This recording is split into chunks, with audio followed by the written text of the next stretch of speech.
Good morning.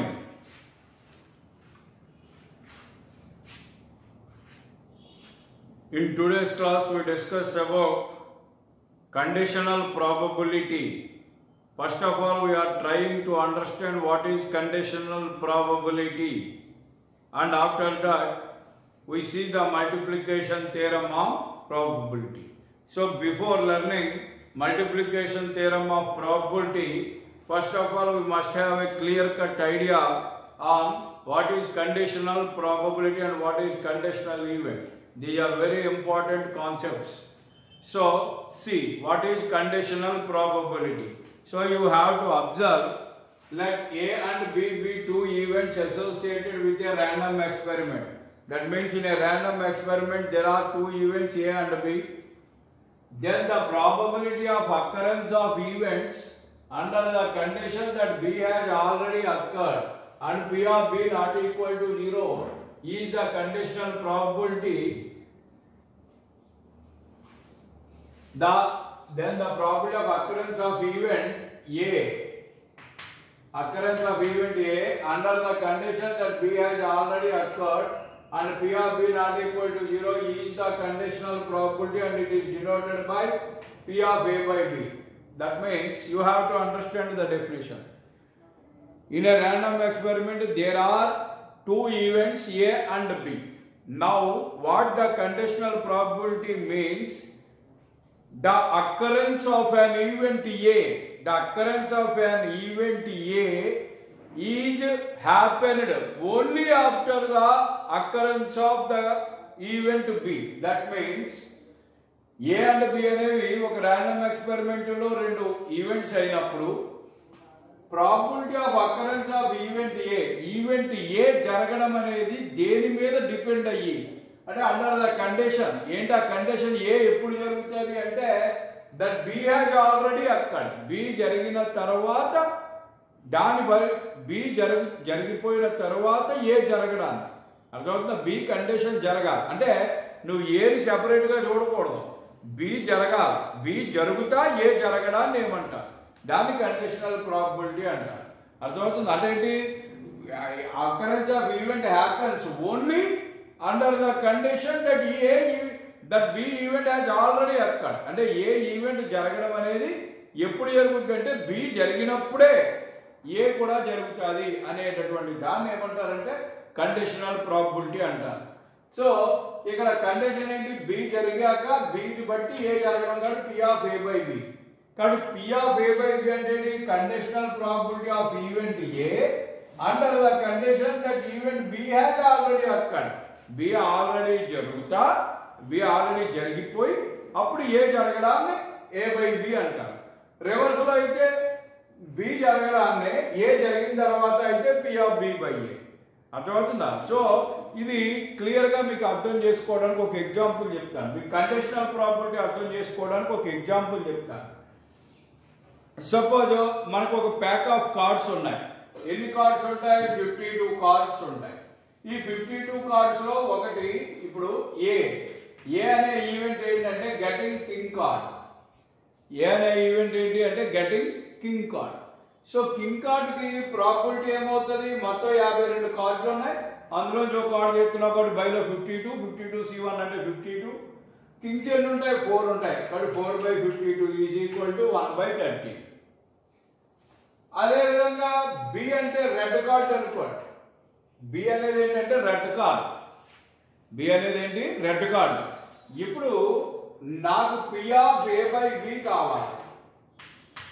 P of A by B conditional event. ఇప్పుడు ఈ conditional event అర్థం ఏంటి?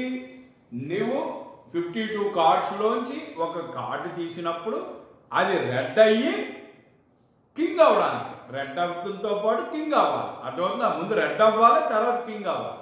కానీ ఇక్కడ ఓన్లీ తీసిన కార్డు కింగ్ అయితే చాలు. కానీ ఇక్కడ అలా కాదు. ఏ బై బి అంటే అర్థం ఏంటి?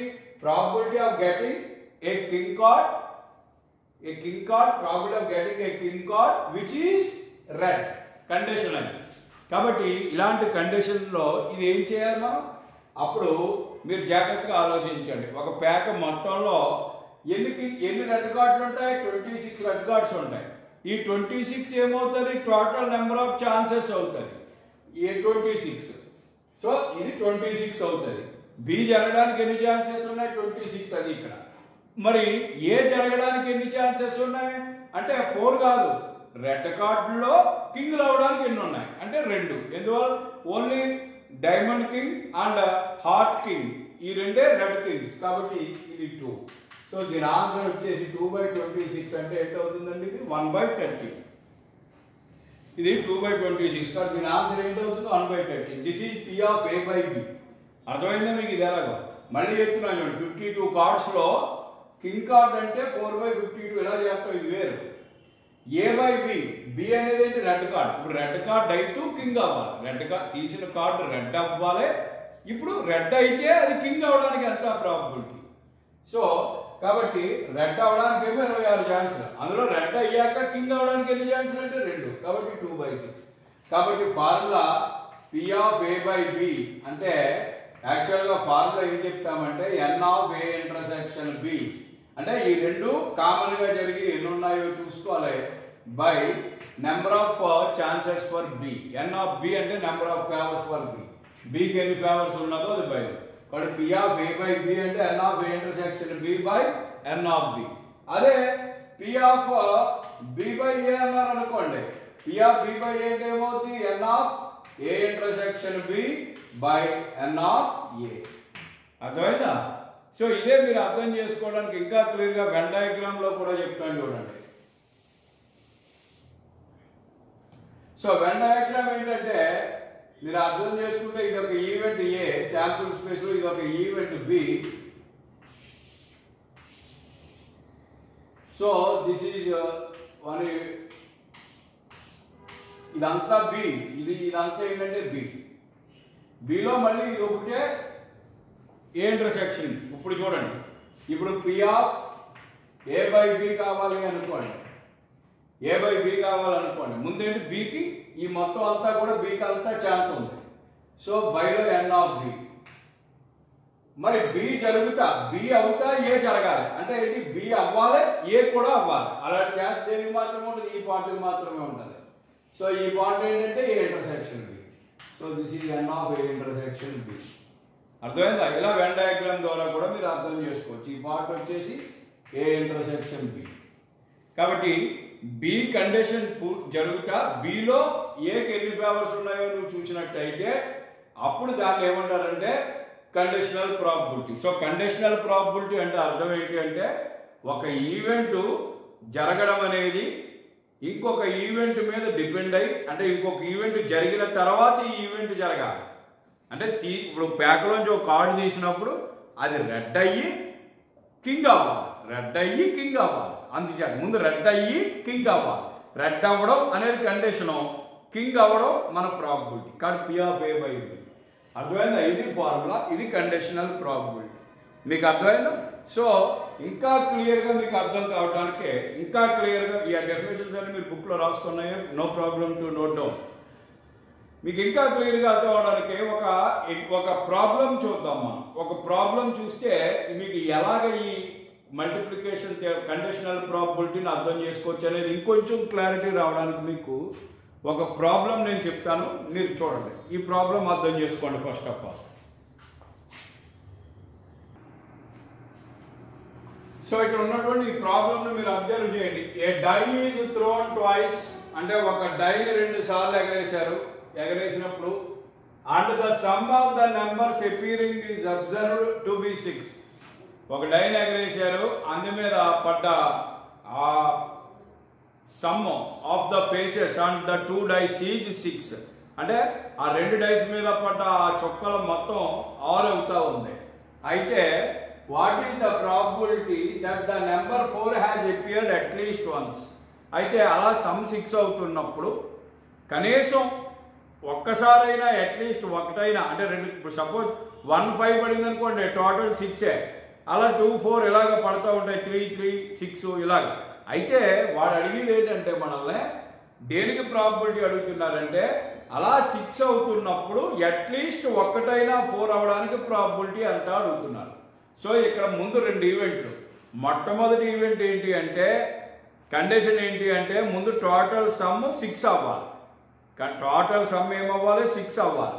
కాబట్టి first A is equal to event తీసుకుందాం. ఏ ఈజ్ ఈక్వల్ టు ఏంటి event of getting the sum of the numbers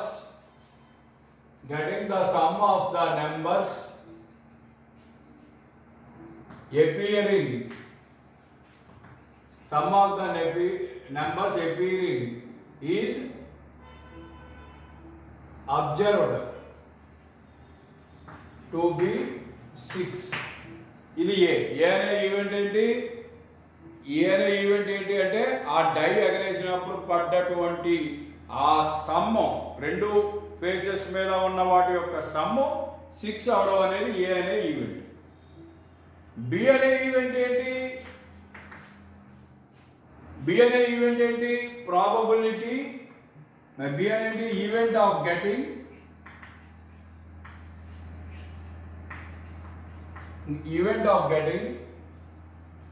four has appeared at least once. ఒక్కసారైనా ఆ సమ్ ఫేసెస్ మీద 4 ఉండడం, అట్లీస్ట్ 1 అయినా 4 ఉండడం. ఇప్పుడు ఏ అనే ఈవెంట్ చూడండి. ముందు అసలు ఏ అనే ఈవెంట్కి ఏమేమి ఫేవర్స్ ఉంటాయి చూడండి. ఏ అనే ఈవెంట్స్కి ఫేవర్స్ ఏమేమి ఉంటాయి మీరే చెప్పండి. సమ్ 6 అవ్వాలి అంటే ఏమేమి ఫేవర్స్? ఫస్ట్ నుంచి తీసుకో 1 5 టోటల్ 6 అయింది, ఇదో ఫేవర్. మళ్ళీ 2లో 2 4 ఇదో ఫేవర్. తర్వాత 3 3 ఇదొక ఫేవర్. తర్వాత 4 2 ఇదొక ఫేవర్. తర్వాత 5 1 ఇదొక ఫేవర్. ఇంతే. 6 1 అది ఉండవు. 6 1 మళ్ళీ 7 అయిపోతుంది. సో 6 అవడానికి ఇవే ఫేవర్స్. సో ఏకి ఫేవర్స్ ఇవి. కాబట్టి ఏ యొక్క ఫేవర్స్ ఇవి, మొత్తం ఏ యొక్క ఫేవర్స్ ఇవి ఎన్ని ఉన్నాయి? 1 2 3 4 5. కాబట్టి employees n of a is equal to 5. ఇప్పుడు బి చూద్దాం. So B is equal to B ఫేవర్ ఏంటి? ముందు అసలు బికి ఎన్ని ఫేవర్స్ ఉన్నాయండి? అసలు బి అనే ఈవెంట్ ఏంటి? అట్లీస్ట్ 4 ఆన్ ట్వైస్, అంటే అట్లీస్ట్ 4 ఆన్ ద డైస్, అంటే 1 టైం అన్న 4 ఉండాలి డై మీద, అది ఫేవర్. అంటే ఫస్ట్ 1 1 1 2 అలా చూస్తే అందులో 1 4 1 4 ఉంది, అట్లీస్ట్ 4 కూడా తీసుకుంటాం. నీకు 6 అవ్వాలని కాదు ఇక్కడ, అట్లీస్ట్ ఒకటైనా 4, ఒక ఫేస్ మీద అయినా 4 ఉండడానికి ఎన్ని ఛాన్సులు ఉన్నాయనేది బి. సో 1 4 2 4 చెప్పండి, 3 4. ఓకే, నెక్స్ట్ 4 1 ఒకసారి ఉంది, 4 2 4 3 4 4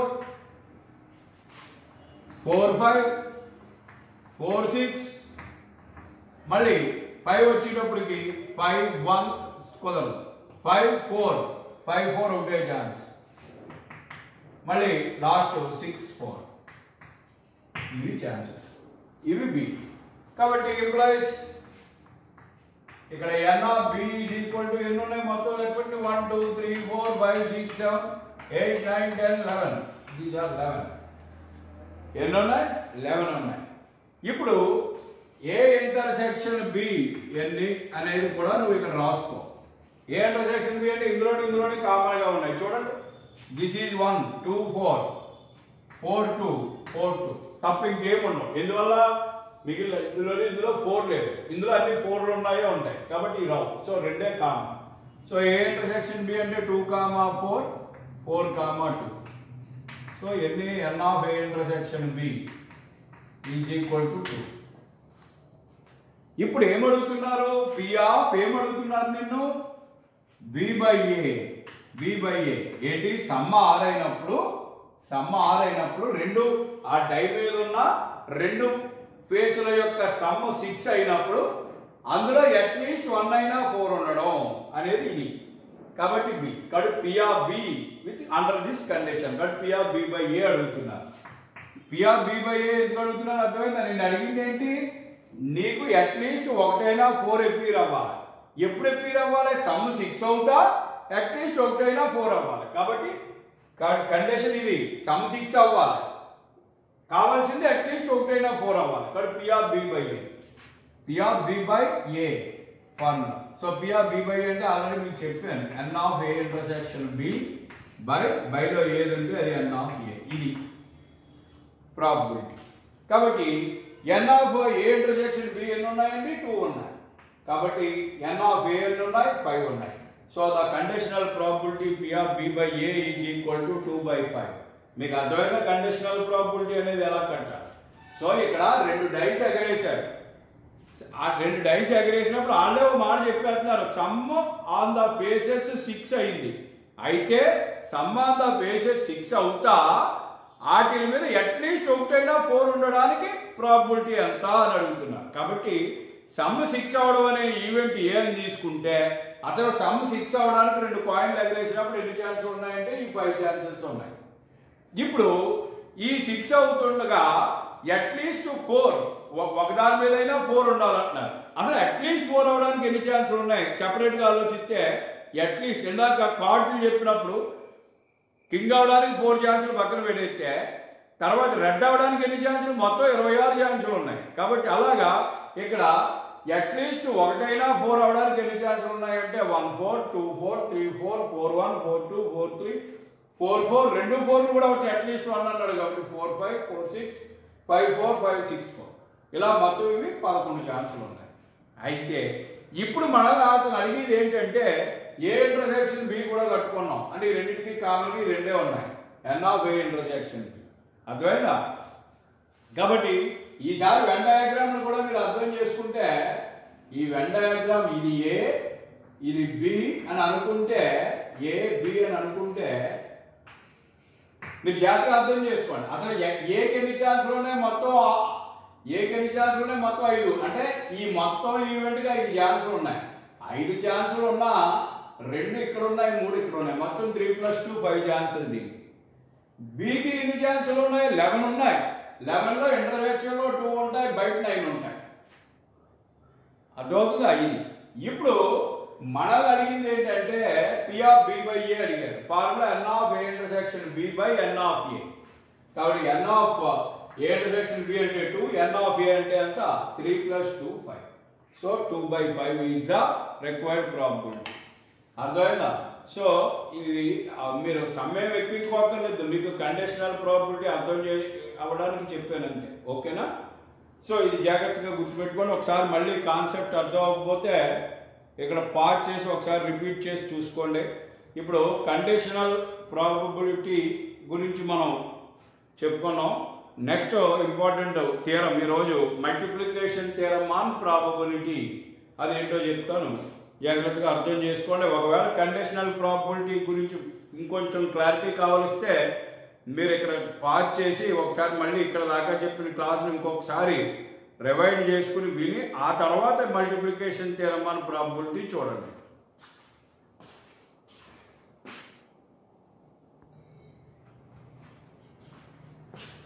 చూడండి, multiplication theorem on probability prove చేస్తా ఉన్నాం. స్టేట్మెంట్ ఏంటంటే if A and B are 2 events associated with a random experiment. ఒక ర్యాండమ్ ఎక్స్పెరిమెంట్ మీద A and B అనేవి 2 ఈవెంట్స్ అయితే P of A intersection B equal to P of A into P of B by A అని రాసుకోవచ్చు. అంటే దాని అర్థం P of A అంటే probability of this event A into P of B by A, which is P of B by A means occurrence of B only under the condition A is occurred. The event B is occurred only when the event A is occurred. So probability of and P of A intersection B equal to P of B into P of A by B. A by B means event A is occurred only after the occurrence of B. So once B is happened, then only A is happened. Okay? If P of A not equal to 0, here P of B not equal to 0 are the conditions. Okay. So proof.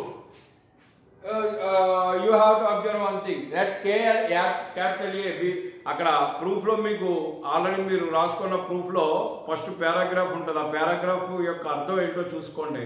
Let A and B are 2 events అని అన్నారు కాబట్టి in a sample space ఒక sample స్పేస్లో అవి A and B అనేవి 2 events అనుకుంటే N of A N of B అనేవి ఏంటి అని అంటే number of favours for A and number of favours for B. అదేవిధంగా ఫేవరబుల్ అవుట్కమ్స్ అండి. అదేవిధంగా ఏ ఇంటర్సెక్షన్ బికి N of A intersection B అనేది ఫేవర్స్ అని చెప్పి మనం తీసుకుంటే, అలాగా ఎక్స్పెరిమెంట్ లో టోటల్ నెంబర్ ఆఫ్ అవుట్కమ్స్ ఏమో N of S, sample space లో total number of outcomes N of S అని అనుకుంటున్నాం. ఇవన్నీ అనుకుంటే ఇప్పుడు మీరు ఇక్కడ అంటే నేను ఆ మ్యాటర్ అంతా ఇక్కడ రాయట్లేదు, సరిపోదు, మీరు ఆ మ్యాటర్ రాశాక ఇది రాస్తారు.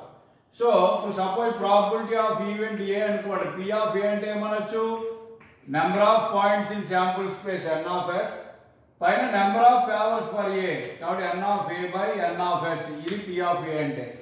అలాగే P of B, P of B అంటే ఏమవుతుంది, మీకు చెప్పిన ఫార్ములా ప్రకారంగా number of events in total number of outcomes in that sample space N of yes, and of these outcomes, total outcomes in the sample space, number of favors for B are there. So n of B by n of S. కాబట్టి మొత్తం sample space లో ఉన్న points ఏమో బైలో వస్తాయి, total number of opportunities. ఇందులో event బికి probability కాబట్టి event బికి favour గా ఉన్న ఎన్ని అంటే n of B అవి పైన. సో అదేవిధంగా P of A intersection B, P of A intersection B అంటే ఏంటవుతుంది, ఇది కూడా బైలో n of S పైన n of A intersection B, n of A intersection B.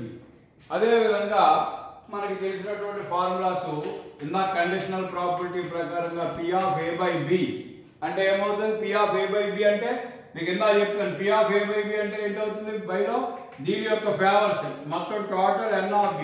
So n of B కి ఇది condition, దీంట్లో ఎన్ని ఏకి ఫేవర్ గా ఉన్నాయి కాబట్టి n of A intersection B.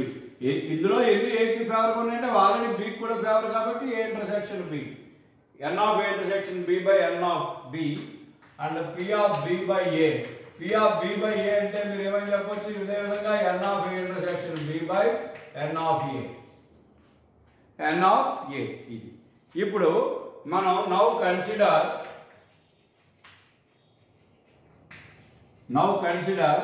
P of A intersection B తీసుకుందాం. P of A intersection B తీసుకుందాం.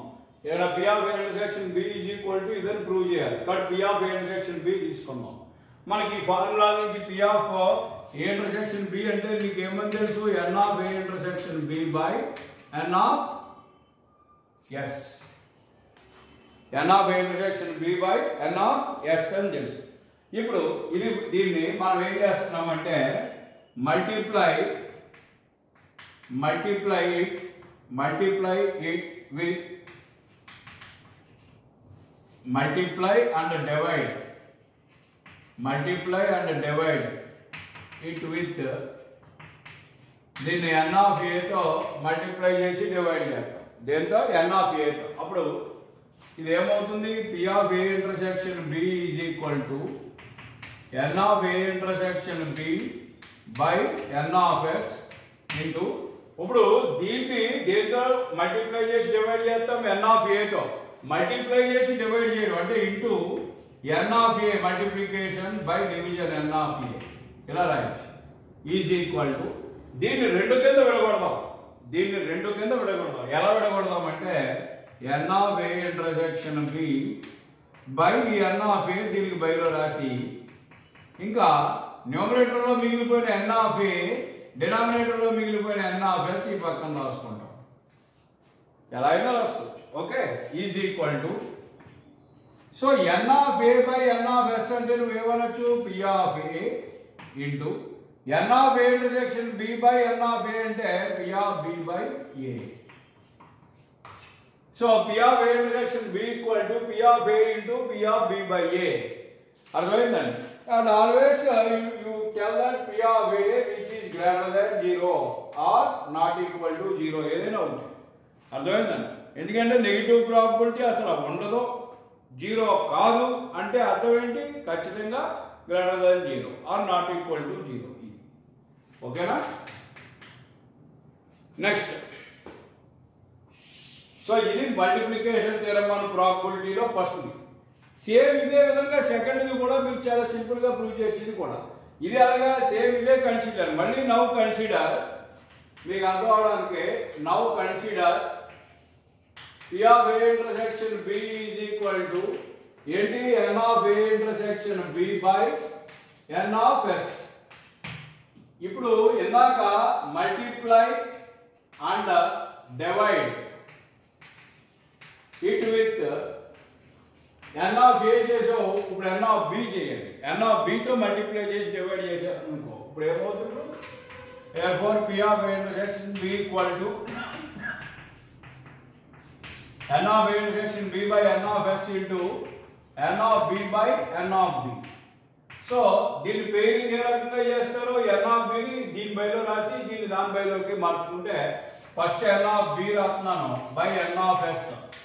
ఇంకా న్యూమరేటర్ లో n of a intersection b మిగిలింది, డినామినేటర్ లో n of b మిగిలింది. So n of b by n of s అంటే nothing but p of b, n of a intersection b by n of b అంటే nothing but p of a by b. So where p of b greater than 0 or not equal to 0, anything is not equal to 0. p of a not equal to 0. ఇలా పెట్టి not equal to 0 పెట్టుకుంటే greater than 0 పెట్టినా కూడా ఇది తప్పు లేదు, ఎందుకంటే event of probability of any event is always lies between 0 and 1. Okay, that means greater than 0 is possible. కాబట్టి ఇక్కడ p of a is equal to p of b into p of a by b వచ్చింది. So ఇది overall, ఇది multiplication theorem. కాబట్టి multiplication theorem ప్రకారంగా p of a intersection b అంటే p of a into p of b by a లేదా p of b into p of a by b ఏదైనా okay. అర్థమైందా? Hence multiplication theorem is proved. ఇది multiplication theorem, చాలా simple theorem and at the same time very important theorem. అర్థమైందా? So ఈరోజు కేవలం ఈ conditional probability అంటే ఏంటి, ఈ మల్టిప్లికేషన్ థియరం చూడండి. మీరు ఇది రాసుకోక్కర్లేదు, ఆల్రెడీ డీటెయిల్గా మీరు ఎక్కించుకున్న నోట్స్లో ఉంది. సో అక్కడ ఉన్న మల్టిప్లికేషన్ థియరం అండ్ ప్రాబబిలిటీని ఫాలో అవ్వండి. రేపు ఎక్స్టెన్షన్, రేపు చాలా చాలా చాలా most important class, extension of multiplication theorem and probability చెప్పి very important theorem Bayes theorem. So ఆ బేయిస్ థియరం రేపు చెప్తాను, దాంతో ఈ పార్ట్లో థియరమ్స్ అన్నీ కంప్లీట్ అవుతాయి. రేపు అవి చెప్తాను. ప్రస్తుతానికి ఈరోజు ఈ మల్టిప్లికేషన్ థియరం అండ్ ప్రాబబిలిటీ వరకు ఫాలో అవ్వండి. అండ్ రేపు చెప్పిన తర్వాత ఈరోజు చెప్పిన మల్టిప్లికేషన్ థియరం అండ్ ప్రాబబిలిటీ, రేపు చెప్పబోయే extension of multiplication theorem probability రెండు ఈరోజు రేపు ప్రాక్టీస్ చేసి ఎల్లుండి నాకు టెస్ట్ రాయాలి. అండ్ నేను నిన్న మొన్నట్లో 2 థియరంలో టెస్ట్ రాయమని చెప్పినప్పుడు నాకు మొదటి పరీక్ష 6, రెండవ పరీక్ష 4 మాత్రమే నాకు రెస్పాండ్ అయ్యారు. And it is not a fair, it is not at all fair. ఉన్నదే 12 మెంబర్స్, 12 మంది కంపల్సరీగా మీరు నాకు టెస్ట్ అని చెప్పినప్పుడు రాసి తీరవలసిందే. ఇంకా అందులో అబ్జెక్షన్ ఏమీ లేదు. And all internal marks are also related to this assignments only. అందులో ఎటువంటి పార్షియాలిటీ ఉండదు, మీరు కరెక్ట్గా రాస్తేనే మీ ఇంటర్నల్ మార్క్స్. సో రేపు ఎల్లుండిలో ఈ మల్టిప్లికేషన్ థియరం అండ్ ప్రాబబిలిటీస్ మీద ఒక టెస్ట్, తర్వాత బేయిస్ థియరం మీద ఒక టెస్ట్ పెట్టిన తర్వాత ఒక గ్రాండ్ టెస్ట్ కూడా, ఈ మొత్తం థియరమ్స్ బేస్డ్ మీద ఒక గ్రాండ్ టెస్ట్ కూడా పెట్టడం జరుగుద్ది. ఆ గ్రాండ్ టెస్ట్ వచ్చిన మార్కుల్ని మీకు ఫస్ట్ ఇంటర్నల్ మార్కుగా కన్సిడర్ చేస్తాం. అంటే నేను మొత్తం ఈ సెకండ్ సెమ్లో ఒక 6-7 టెస్ట్లో పెడతాం, ఆ వీలుని బట్టి ఎన్ని అయితే అన్ని. ఆ 6-7 మెయిన్ టెస్ట్లు ఏవైతే ఉన్నాయో వాటి యావరేజ్ మార్కే మీ ఇంటర్నల్ మార్క్ అవుతుంది. అందులో ఏమి ఇంకా రెండో ఒక అబ్జెక్షన్ లేదు, ఇంకా సెకండ్ థర్డ్ ఏమి ఉండదు. కాబట్టి ఆ మార్కులు ఎన్ని తెచ్చుకుంటారనేది మీ మీదే డిపెండ్ అయి ఉంటుంది. సో బీ సిన్సియర్ అండ్ మీకు ఈ క్లాసులు కూడా మళ్ళీ కాలేజీ ఎప్పుడు తెస్తారో ప్రస్తుతం తెలిసే పరిస్థితి లేదు. అది ఆగస్ట్ అవ్వచ్చు, సెప్టెంబర్ అవ్వచ్చు. బట్ మీరు ఎప్పుడు వస్తే అప్పుడు ఖచ్చితంగా సెకండ్ సెమ్ ఎగ్జామ్స్ కూడా మీకు జరిగిపోతాయి. So university is considering all these days are working days. So you must be sincere. అందులోని సెకండ్ సెమ్లో ఉన్న సిలబస్ చాలా ఎక్కువ. ఈ ఆన్లైన్ క్లాసుల్లోనే ఎంతవరకు అవుతుంది అనేది మనం ఇతిమిద్దంగా చెప్పలేం. కాబట్టి మీరు ఈ ఆన్లైన్ క్లాసుల్లో ఇప్పుడు అవకాశం ఉంది, టైం ఉంది. కాబట్టి మీరు ఈ సిలబస్ అంతా తరోగా ఉంటే తర్వాత కాలేజీకి వచ్చాక జరిగే క్లాసులు అప్పుడు ప్రిపేర్ అవ్వడానికి అవకాశం ఉంటుంది. కాబట్టి ఎవరు కూడా నెగ్లెక్ట్ చేయకుండా ఇది ఎప్పటికప్పుడు ప్రిపేర్ అయ్యి ఎప్పటికప్పుడు ఈ సబ్జెక్ట్ మీద గ్రిప్ తెచ్చుకుంటేనే సెకండ్ సెమ్ స్టాటిస్టిక్స్ అనేది మీరు ఈజీగా పాస్ అవ్వడానికి వీలు ఉంటుంది. సో మీరు నేను చెప్పినటువంటి ఈ విషయాలన్నీ కూడా దృష్టిలో పెట్టుకోండి. Thank you very much for watching this video. Tomorrow we see extension of multiplication theorem on probability and Bayes theorem. Those two are very, very important in your public point of view. Thank you so much for watching this video.